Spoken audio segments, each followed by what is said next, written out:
Welcome to the Author Next Door, where we talk writing, publishing, and the business behind the books. This podcast is for writers who are a few steps ahead into the journey. Maybe you've published, maybe you're planning what's next, and you realize the questions aren't getting easier. They're just getting more interesting. Sometimes it's just our fabulous selves. Sometimes we bring friends to the table, but it's always lived experience and information you can use. So pull up a chair. The conversation starts now. Welcome to episode 68. I'm Cassie Newell, and I'm here with my co-host, Angela Haas.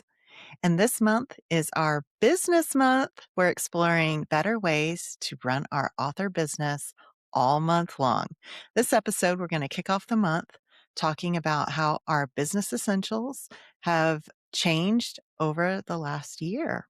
So, Angela, when you look at how you were running your author business this time last year, what feels the most different now? Well, the fact that I had to go back to work more in my day job, which was more necessity because we are small business owners. And when you own the business, sometimes stepping away and being able to run your author business isn't always possible. So, Preach. yeah, I've had to really prioritize still showing up, but being real with that I can't always write like I used to. But the other thing I've made peace with over the last year is, I need to just write. Sometimes I spend money on classes or flashy promos, and all those things help me. But what sells your books, nothing sells backlist like front list. So getting more books out, being consistent, at least trying to publish one a year, which some people do way more than that, but I need to still stay on track with a plan and just keep writing and publishing. And over time, that's going to give me more content to market. It's going to still give me more opportunities to maybe move to a direct selling platform. It's going to give me more to sell at book events. So I think that mindset shift, and that I was spending so much time marketing like 2 books. And it's like, no, I need to shift the investment into production more than marketing. I'm not stopping the marketing, but just dialing back what I'm spending money on there versus trying to spend money on getting these books out. So, yeah, what about you? How has it changed this For year, me, last in the year? last year, Yeah. I think going into 2026, when I sat down and was kind of planning out my year, I've always had these, like, I don't know if you call them delusions of grandeur, what have you, where I would take off the last part of the year. Like, it's just too busy in my day job. All the holidays are hitting at the same time. It's just chaos, usually at the end of the year. And it's just not a time where I want to be pressured to put out something. Right. Or be writing it and have a deadline. That it just kills me every time. So I went into 2026 knowing I'm not going to produce as much as I did in 2025, flat out. And I planned where my writing time was versus my production time. So this year, I put my business strategy into seasons. It's very similar to what I do in my day job. A lot of the time built around the protocols we manage. So I put that scale there. I put my project manager hat on to work to do that, but it's still flexible enough that I can pivot if I need to. And I needed to pivot last year as a result. So things that I had planned last year moved to this year, which was great. Yeah.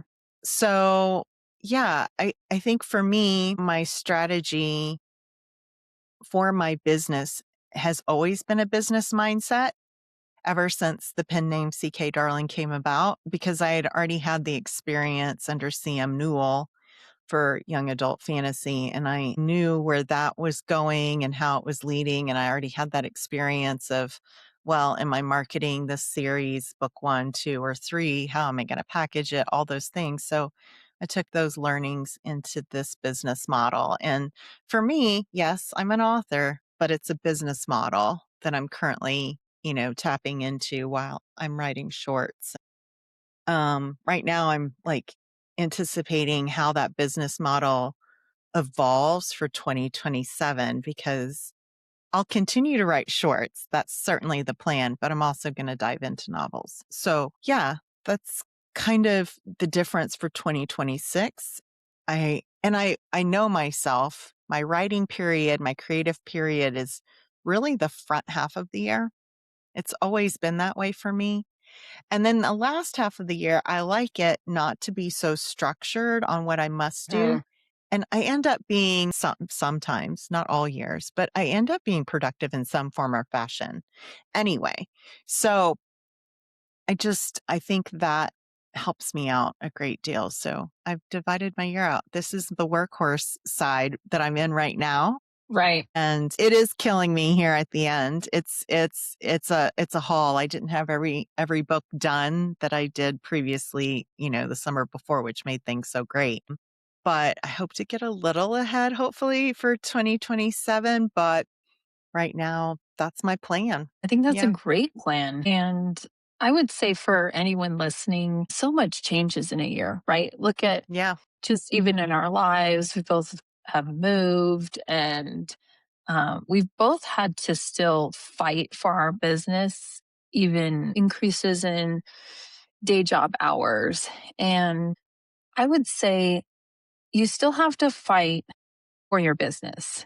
And even though I'm working more in our other businesses, I still have to say, even when I'm tired, show up and check on things, check on your KDP, check on your email list, make sure everything is running. We found a glitch in our email list for the podcast where something needed to be re authenticated. And that took up time, but it's not writing, but it's still showing up in a way to keep it still front and center. Keep those office hours open, even if you're just doing research, because things will change again. And I'm not going to have to work this much forever. So I don't want to let it go completely and then have to really claw my way back into where I was. Keep the minimums going. Post a little on social media.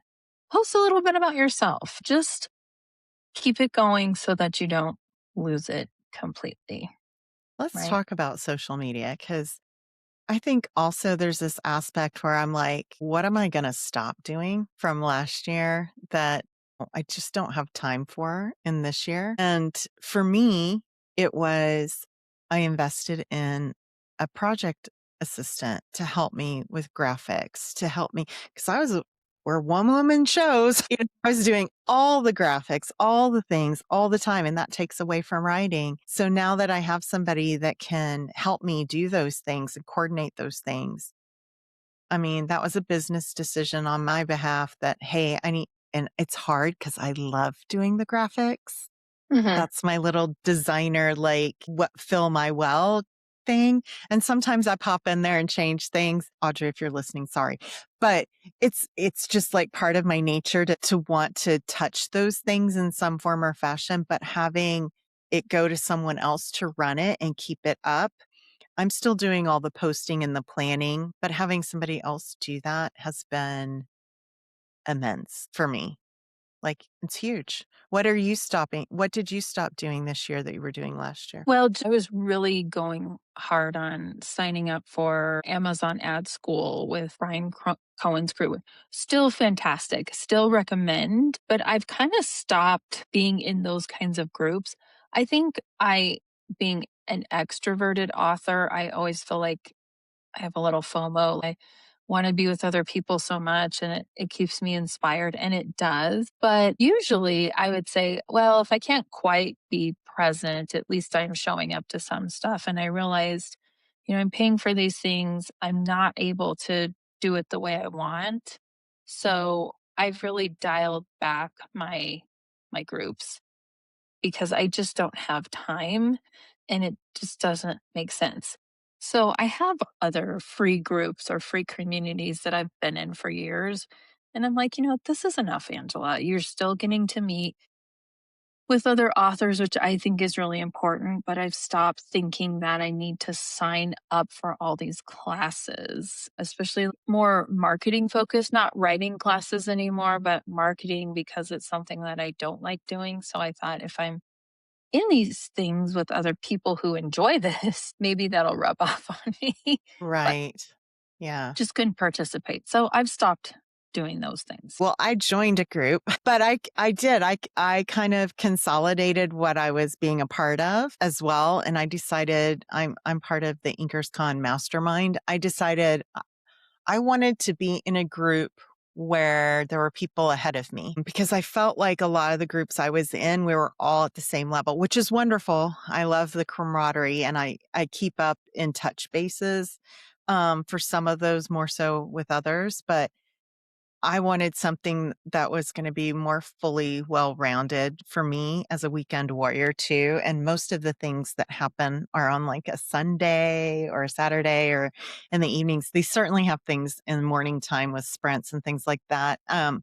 But it just is suiting me right now, and it's great because I don't Yeah. feel like I'm missing out. And when they do a book club, and I don't know, I'm kind of loving it. So it's been kind of my one-stop shop versus a bunch of fragmented ones. So I Yeah. don't know, that works for me. Yeah, I think it's good. I still advocate for being in some sort of community, but there's a lot of authors who, especially Jeff with his Dialogue Doctors group, he has a support team group that's a little more intensive. And I think it's like 200 a year. Jeff And Elkins, right? The Jeff dialogue. Elkins, yes. Uh-huh. Yeah, sorry. It's still morning and I'm still drinking coffee, which for night owls, wow. But yeah, Jeff Elkins has a group.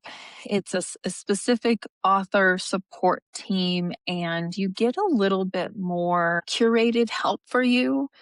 And there's authors of all levels, but he has lots of meetings at different times. We have a little book club in there.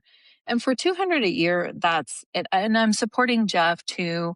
Hmm. So that gives me something. But all of you can check out, if you have a favorite indie author or even some of the trad authors, sometimes if they go into more of a teaching facilitation, they will have a group that you can join for a really small fee on Patreon. So I still Yeah. think that's important. I need to be in something because, yeah, I just need to have some place to check in. I have a weekly group that's free. There's 6 of us and really advanced authors and a couple podcasters in there.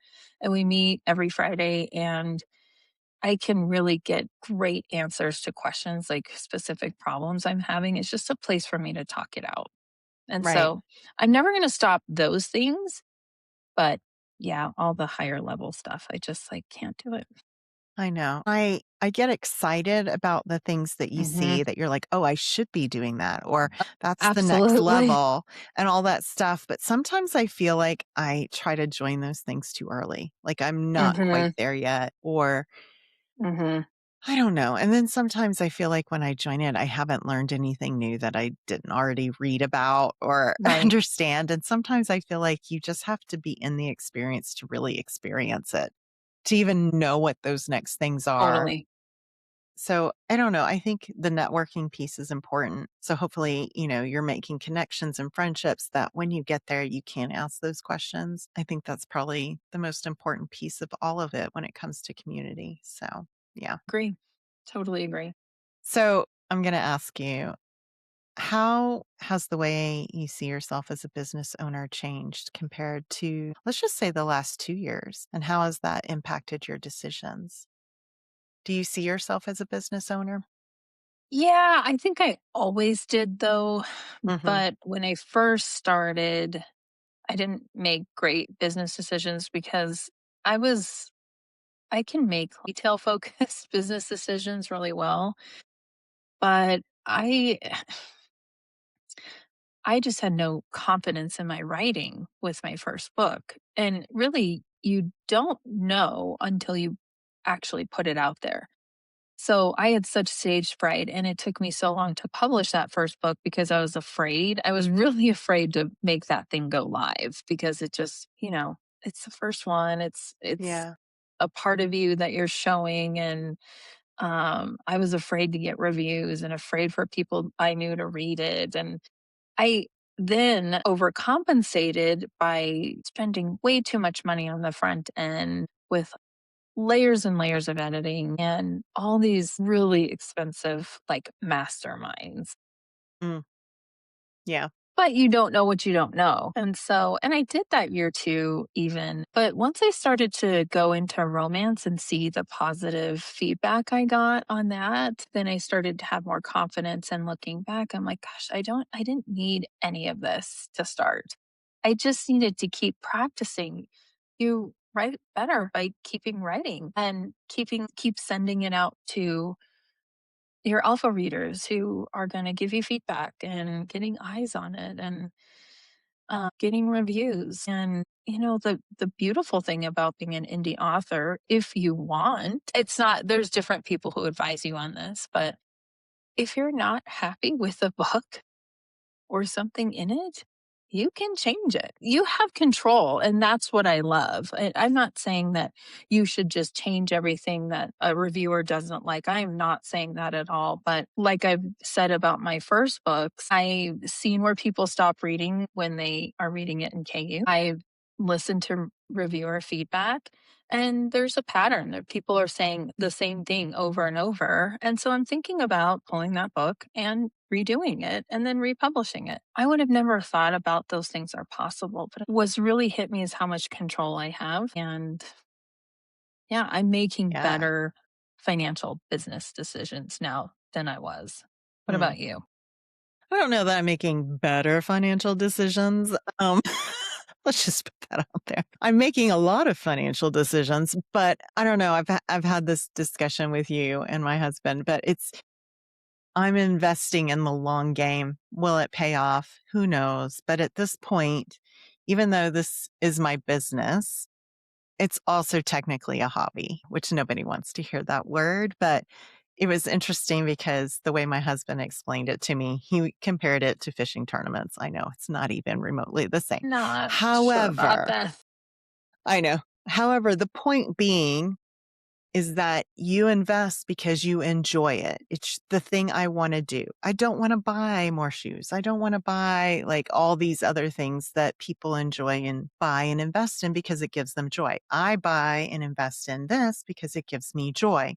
And at some point it hits or it doesn't, but it's not going to stop me from continuing, which is Hmm. crazy, right? Because I'm like, why do I do? I know Angela and I, we do this. Why am I doing this today? Like Right. why, we have those discussions, but there's something in us that says, keep going. These are your fun stories. This is giving you joy by telling this. It's also connected to us in some intimate way, whether the characters really are mirror images. Most of the time they're not, but like situations and things that are happening we've dealt with, right? And it's like giving back for whatever reason you're in this business for. If it's to make money, great. I hope to be there one day. Right now, I'm doing it and it's a fun thing that I'm holding that it's there and it will always be there, whether I'm here or not, which gives me such great satisfaction, right? And that I have readers who love it. And I mean, that spurs me on, people that get into these fun debates with me about my characters. Like, why did they choose this? As if they're actual people. Really, They they're are. me. They're me. It's just I Cassie. made the choice and here's why, or, what have you. But it's so fun, and I get so much out of it. So for me, I think, yes, am I gearing myself towards trying to be, you know, in the positive side of the financial investments I've made? Absolutely. That is my goal. I would love to be able for this to fund me in my retirement. Would I love to leave my day job potentially? Sure. Who wouldn't want to do the thing that gives them joy 24/7? But for right now it doesn't. So this is that I invest in that is also part of my business personality side of it. So, yeah, for me it is my business I am the owner of it and I make strategic decisions around it, but it's still an investment at this point. I mean, it's always an investment. You have to figure out how much you can invest in it, which is not just financial, it's also time, energy, emotion Right. when you're crying in the shower Yeah. because, so it's an investment of your whole being in a way, but we love it. So Yeah. I love it. I So feel really weird when I can't write. I just don't feel myself. always thinking about it. I also am a voracious reader too. And so I think a lot like a reader too. And I'm just like, what would I love? What Easter egg could I carry through or pop out or, expound upon in my little world? And I don't know, it tickles me. And then it Right. tickles me more when actual readers find it. Ask me about it, and I do think I'm improving in my storytelling, and that's a satisfaction too in and of itself. So, yeah, for now, I'm happy. So, I'm going to keep Yay. going. That's a business essential, right? Yeah. Because you don't want it. I mean, I know some authors who've become full time and then it becomes work and the joy dissipates to a certain degree and they have to find the joy again. And to me, that is such a far concept because I'm not there. I have my day job, which is work, although I do like it and I'm very good at it. But at the same time, this is my reprieve from that. And to make it all bundled into the same, I'm sure that's a totally different animal, but I would Yeah. feel fortunate to have those problems. Can we talk about what are your business essentials? Like, what are your just, it's non negotiable for you to feel successful in running Mm. your business or investing in it? Or, what do you think you have to have? So, yeah. So there's a lot of things from a creative. If I just divide it between business and creative pieces, the creative business essentials that I need are a computer, the cloud service, like all the things that allow me to be creative and to write and to plan. So I know we've talked about various types of software and things we do in editing. All those things are essential to me for my creative business pieces. The other piece that I didn't know I needed, that is a part of the creative slash business side is investing in a PA. It's been the smartest thing I've ever done. And I'm Life like, why didn't saving. I do this sooner? If I was I don't making know. the investments, I'd rather do that than spend on Amazon ads like 24/7. Yeah. So I feel like that's part of my creative business essential. Will everybody be able to have an assistant? Maybe not in the very beginning, but remember, I've been doing this since 2016. So I've got quite a bit under my belt. And this was the investment I wanted to make. So I do think that Author Anchor was the perfect fit in order for that to happen for me.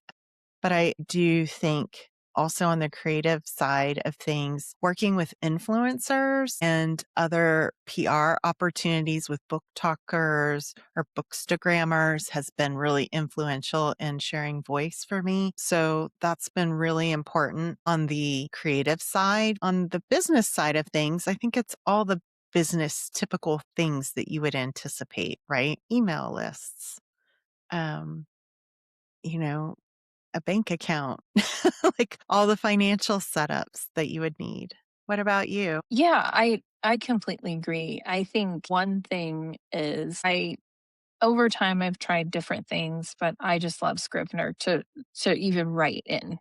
That's a software. It's a business essential for me. Just the way I like things visually, the way I write, the way I like to organize things, Scrivener is it. Now, I think it's still getting better with compiling to Word for formatting, but I think Vellum even came out with something that is working better with Scrivener. So Scrivener's been around for a long time and it just keeps getting better. So that's a non negotiable. I have to have that to even create my manuscripts. And then I think you have to figure out what other software do you need? For me, Vellum. And that was something that I shifted to. I was always afraid to do my own formatting because I couldn't make it pretty or I didn't have the patience. But things like Vellum, or I think it's, what is it, Atticus for Atticus PC, for Vellum PC. is for Mac. Yeah. They just make it so easy to just upload, and things are already in chapters, and you can pick, how you want things to look. And they've just done a great job about listening to Vellum, listening to feedback, and then adding new products or new things to their service. I like to pick out, like, okay, it's an investment. So, what software do I not need anymore? I have to do an audit every year, right? Because I Mhm. was using I had like Story Origin and BookFennel and like all these things that I think I signed up for trying. And then this is a Yeah. business essential. Make sure you check when things Yeah. auto renew, because I've gotten that surprise before where it's like, oh, your thing auto renewed. And I'm like, oh my gosh, I haven't used this in a year. So Yeah. you have to make a list of all the software you signed up for. Make sure it's either not on auto renew or is, and then make sure you're stopping what you're no longer using. I know that sounds like super common sense, but it's one of those things like when you're an author, Catches up with you you. kind of forget. And Yeah. then sometimes they all auto renew at the same time. I had a lot of software like plotting software, and my brain just doesn't use those. There's all kinds like World Anvil is I don't know. Campfire is one, I think. I use Novel Crafter. I like the codex I for the see. story Bible so far, although I've outgrown it. And I haven't used Scrivener. I used to use it all the time. I haven't used it in years. So I've just Yeah, been in Word, or I can write in Vellum directly too.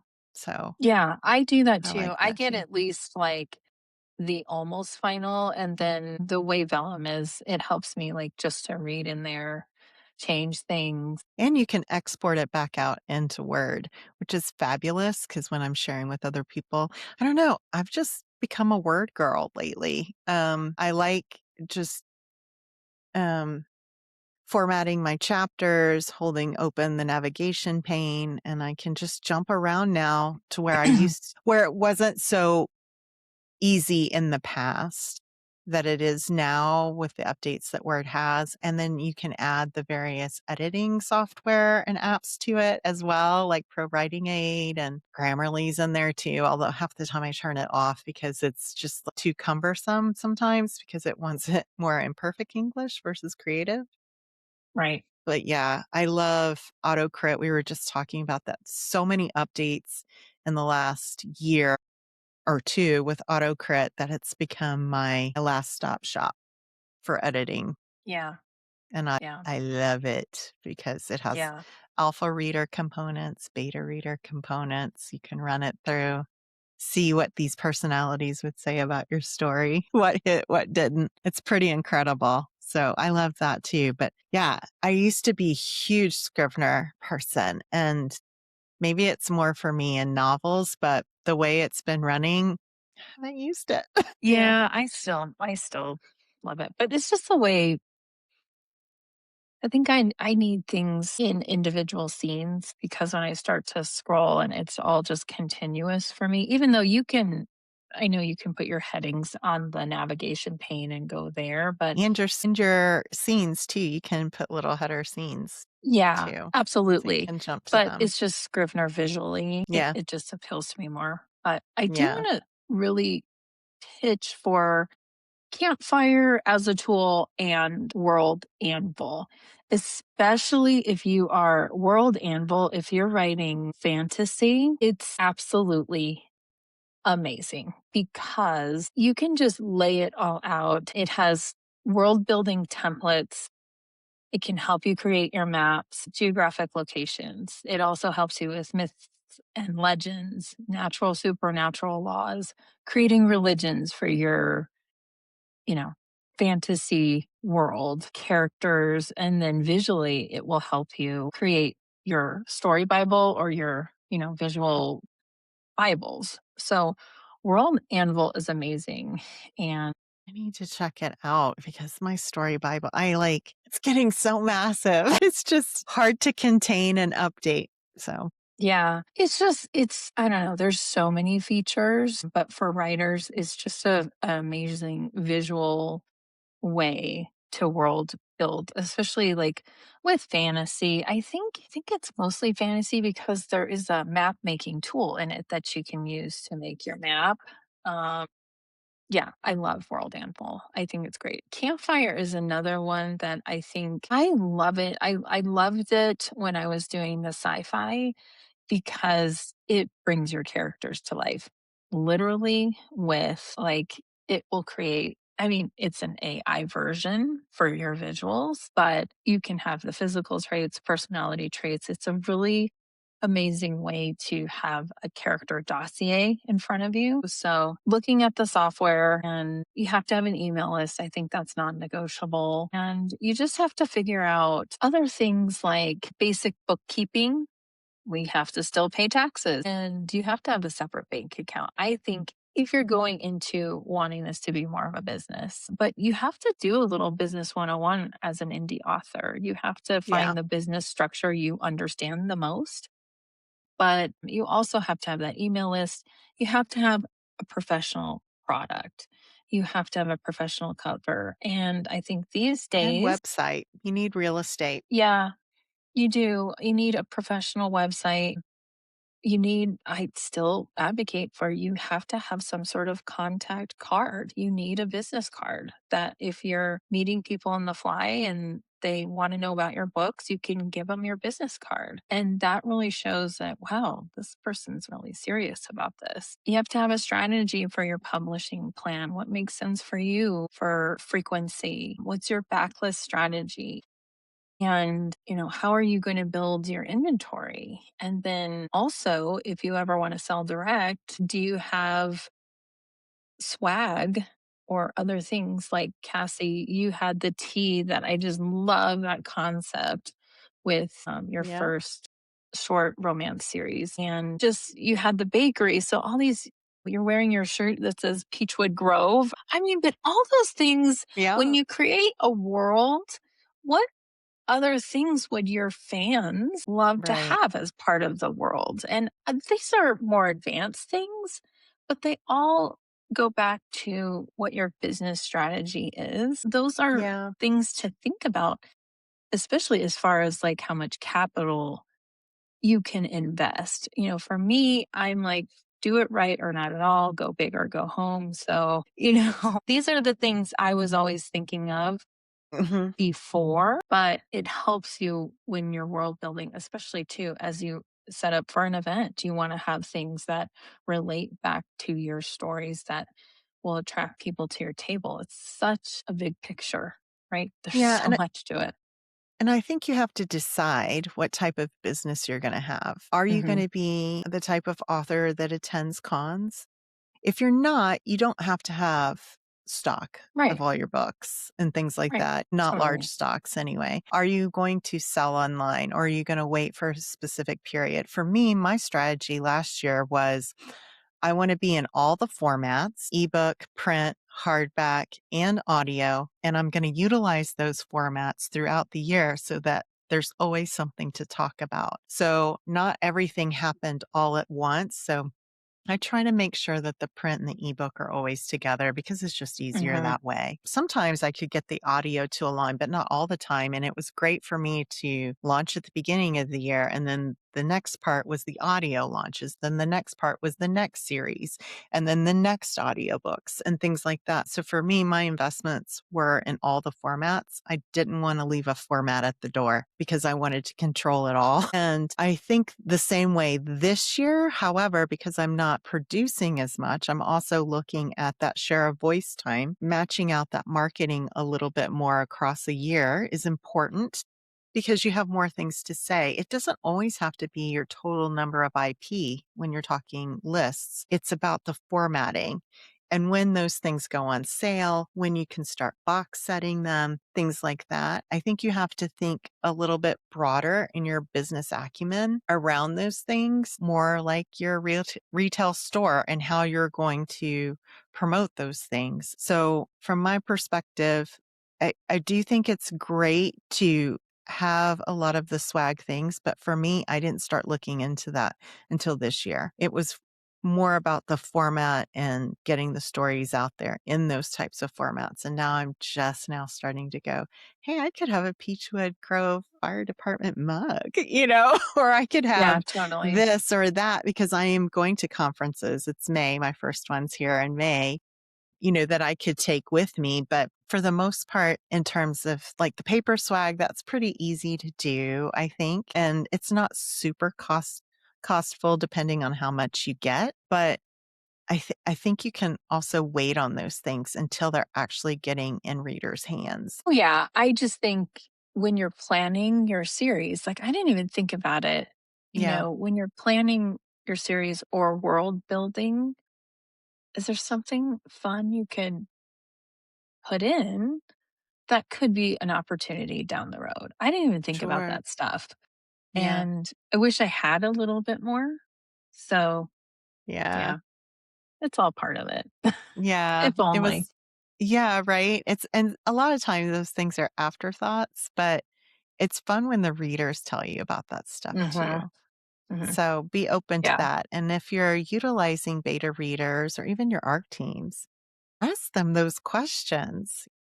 right. What from this story would you have liked to had as like a Mhm. tchotchke or things like that? Help me build this out. That's what your newsletter and ARC teams are for. It's gold. Ask your super fans what they want and they'll tell you. So yeah, make sure you do that. I had that with my young adult series. I had forgotten I had a magic 8 ball that was part of the grimoire for it was a Wiccan thing, and they were Mm, like, "You should give away magic 8 balls." Now, granted, the cost on magic 8 balls was not really cost, welcoming for me, but when I went to a few cons, I had them. So it was great, but yeah, I wasn't giving out a magic 8 ball to everyone. right. It's fun. I think those things are fun. They're always a little bit of an afterthought. I know Angela's like the perfect friend to have because I'll go, okay, I think I'm going to do this. What could I do? I don't even know. And she's just, right off the bat. And I was like, this is so great. But like, let other people help tell you those things. Mhm. I think Yeah, that's fun yeah, for absolutely. sure. Cool. So let's talk about some takeaways from this episode. What are a couple of takeaways, Angela, that you have? I think doing an audit at the beginning of each year, not just physically like, okay, what software might be renewing that I no longer use? What little Good apps did tip. I sign up for? Even I signed up for CapCut, and now that I also have an assistant through Author Anchor, I don't need CapCut anymore because she's doing all of that, and I'd rather her do it. I don't have to. So Right. I'm not using CapCut. I cut it. Sometimes it's the apps that you sign up for too that Yeah. get you, your subscription. Look and make sure you know when things are auto renewing because that can be a savings right there. And then just try to also do an audit of your business essentials. What do you have? What do you still need? And what are your minimums for being successful? Because once you hold on to those minimums and you know, this is what I need no matter what, and this is what I can let go of, or is there a hole and like, this is what I actually need to add, especially if you are starting to do events. I had an author friend, she's got a couple of books now, and she's starting to think about in-person signings. And she asked us, what should I have at my table? And we really took a deep dive into what her story is. And the main character drinks chamomile tea because reasons XYZ. So perfect. Have chamomile tea with a coffee cup as a giveaway. Maybe you can get email addresses that way by doing a little raffle and make it clear. You have to be clear, like, hey, this is a raffle and I just want your email address if you want to be included in my newsletter. But I've gotten a lot of email addresses by doing those in person things. So think about, okay, it's not just writing, publishing. What are the other little things that are going to enhance my business? What about you? What are your takeaways? My takeaways are I really think in order to have a business mindset, you have to make time to sit down and think of it as a business and plan it out. I don't think Hmm. doing it at the top of the year is a one time stop. I think you also have to Right. do it mid year. And look at it at minimum if you're not doing it quarterly. Most companies look at things in quarters. So I try to do it at points in the year, which May, at the end of May, I'll be doing it beginning of June. I tend to do it the first and the 6 months in. And my plan in June is, am I on track and assessing it, where my flexibilities are, and planning 2027 and getting that rolling. And it's usually a flexible plan that I'll solidify at the end of the year for January. So I like to be about 6 months ahead. I'm not always 6 months ahead, but it's definitely my comfortable spot. So I think that takeaway wise, I think the audit thing is great, but I also think you need to plan and see what your financial situations are, where you want to invest in, and what you want to produce and what you want to creatively have writing in your bank and where you want to go. So, know you, I think is the biggest takeaway too. And cut your losses when things don't work for you anymore. Yeah. All That's right. great.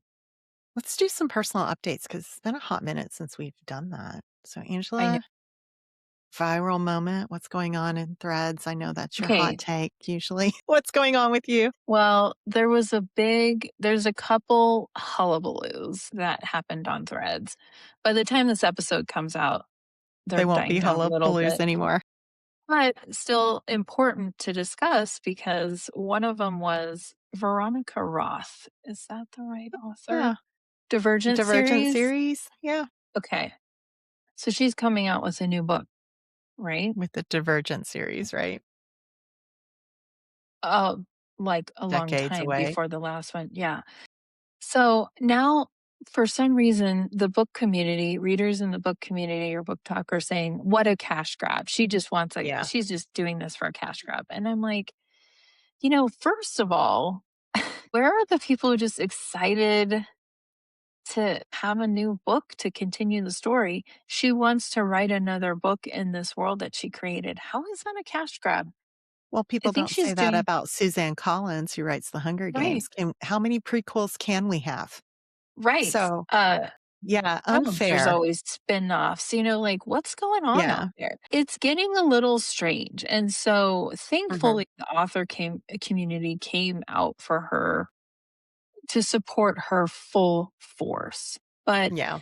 just I don't know why we're so outspoken as readers that we are trying to dictate what authors do. If you don't agree with an author and what they're doing, don't buy their books, and that's the most powerful way to send your message, Yeah. taking to online areas and just bashing an author, that says more about you than it does what you're actually trying to say. So, and authors, if this ever happens to you, we still have the AI police out in full force. Just now, they're really going after covers that seem to be AI for them, and then tanking reviews if they feel like that's used. And it's just gotten like really out of hand. So, authors, you just keep doing you, keep going. There's always going to be someone. Like, I've gotten 3 two-star reviews on No Climb Too High with no comments. To me, why? If you're not gonna Yeah, tell I don't me even why it wasn't for you, why go to the trouble of leaving a two-star review and tanking my rating when you don't I say, feel like it "Hey." makes your ratings more authentic, so I don't even. Right, but I'm competitive. So to me, I'm more justice focused and competitive focused. So like that hits my competition like, well, why don't you tell me? My Yeah. communication fired like, Why aren't you communicating why you didn't like it? Because I'm always curious. So, but I just think like, I think it makes it more authentic if someone left a 2 star and said, hey, this is why this book wasn't for me. I felt like this happened here. I think that's an authenticity. But just Mm. going in and leaving a 1 star and not telling your author why, please don't do that. Like, just, you've got to tell them. So, the other thing, and I think I'm excited to have Mark Leslie on from Draft to Digital. Draft to Digital made a major move and it caused a lot of fire from authors. So, for those of you who use Draft to Digital, effective May 14th, there's going to be a 21-time activation fee. New accounts created after the policy will be charged this fee to activate distribution. $12 annual maintenance fee applies to accounts that earn less than $100 in net royalties over a 12-month period. The fee is waived if your account earns more than $100. Existing accounts will not be charged the activation fee, but are subject to the maintenance fee. And it's actually because they're trying to fight AI slop. They're trying to fight authors who are writing with AI and just publishing and publishing and publishing. But sometimes, because those are AI generated books, they're not always earning. So it's trying to filter out the low content and the oversaturated content. So you can't just, you're going to be charged every time you create a new author account. I think we should talk about this. I think we should talk about why it's so frustrating for authors. But the other thing is, it's perfect for business month because authors, that was a business decision they had to make. I Well, mean, also, it's a business, and beforehand, everything was free. I'm sorry, but if you right. do print on demand, you never get to set up a book for free. There's always a cost associated with doing business, and to Yeah. anticipate that something would stay free forever, I just think is naive. Um, so there's a cost to it. Now, if you don't like any of those costs, stay in Amazon. You can set up your KDP for free. You just won't be wide. Yeah. If you decide to use a platform that allows you to touch all the different retailers, if you don't want to do that, go to the individual retailers yourself and do it. So I think there's always a way out and other options depending on your financial situation, but $12, that's not a big deal. I'm sorry. And I'll say it. yeah, It's no, just it's not. not. Even when you're starting out, even if you don't have much money, listen, that's a challenge to you, right? That gets waived if you make over $100, correct? Yeah. So why not strive? Hey, this is a new goal for me. I'm going to make sure that I make over $100 and then I can get this fee waived. So it's actually done to protect people, but there was so much anger and I'm just like, goodness gracious. Well, I think They're a anybody who's business. an artist, they tend to have the mindset of starving artist. And so that those things should be free in order to Yeah. distribute your art. But that's not the way of Yeah. the world. It's a No. wake up call. Yeah, I think So, so. yeah. So we'll talk about it later, but I'm excited we have a female entrepreneur that's going to come on and turn us into little mini entrepreneurs. And we have Zach Diamanti who's coming on to talk about Kickstarter. It's just going to be a great jam packed business month. Looking forward to that. But what are your updates? What are you doing? What aren't Yeah. you doing? Maybe we should start there each time. Hmm. Yeah. So I've got Feel the Heat Book Fair, that our book con that's happening in Chattanooga here in May. And I'm super excited about it and trying to get ready for it. So I've got like Awesome. my table thing that I had to get and my banner, like all the things you don't think about that you need. So I had to get all of that and figure out exactly how many books I'm going to take. And it's so funny because usually my oldest daughter will go with me as my PA, but she couldn't this time. So my husband's going. Like, this could be fun. So, yeah, I'm really excited. It's my first book con as CK Darling. So I'm super excited to see how it works out. And then I have another one that's happening in June in Romance Atlanta. So this is helping me get my Nice. feet wet before I go to that one. Yeah, I'm super excited about all these book cons. A little nervous too, because I haven't done them yet as CK Darling. So this will be fun just to see how it all like turns out. And I've got my pre-order thing, like all the things you don't think about, like the Venti, which is a software. It's free that helps you as an author for pre-orders of events. And I actually have pre-orders, and I was like, oh my gosh, I have pre-orders, like it's super exciting. So yeah, getting that set up and all the things. And realizing too, guys, if you do want to be in book cons, most of these things you have to sign up for in a year in advance. So be aware of that and be cognizant of that, because I'm already like, oh, I need to sign up for 2027. I didn't get accepted for this one, but I want to try to get in next year, like all the things. So yeah, just be aware of that it's not always, oh, it's 2026. What can I sign up for? Oh, they were signing up last year.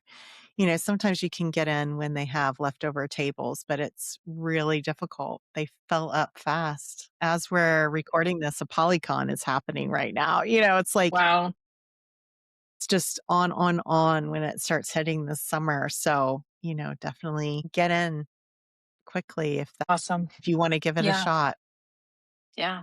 No, I think that's really sage advice. All right. One last thing. Okay. This is our Lumatory conversation card. What is something you've always wanted to do but haven't yet? It's something I've always wanted to do but haven't yet. There's so many things. It's more like visiting things for me. I have an Edinburgh bucket list. Me Um, too. and I want to go to Scotland, and I just want to tour all around and take my husband, because I used to go to Dublin all the time. I used to work for an Irish company, and he's never been, and I wanna take him to Trinity Bar and have a Guinness and have a Yeah. Jameson and just, like, all the things, because he's never been to the UK, Ireland, or Scotland, and I've never been to Scotland, and it's definitely a place I wanna go and be, so that's a bucket list thing for us. Yeah. Yes. No, that's also a bucket list thing for me.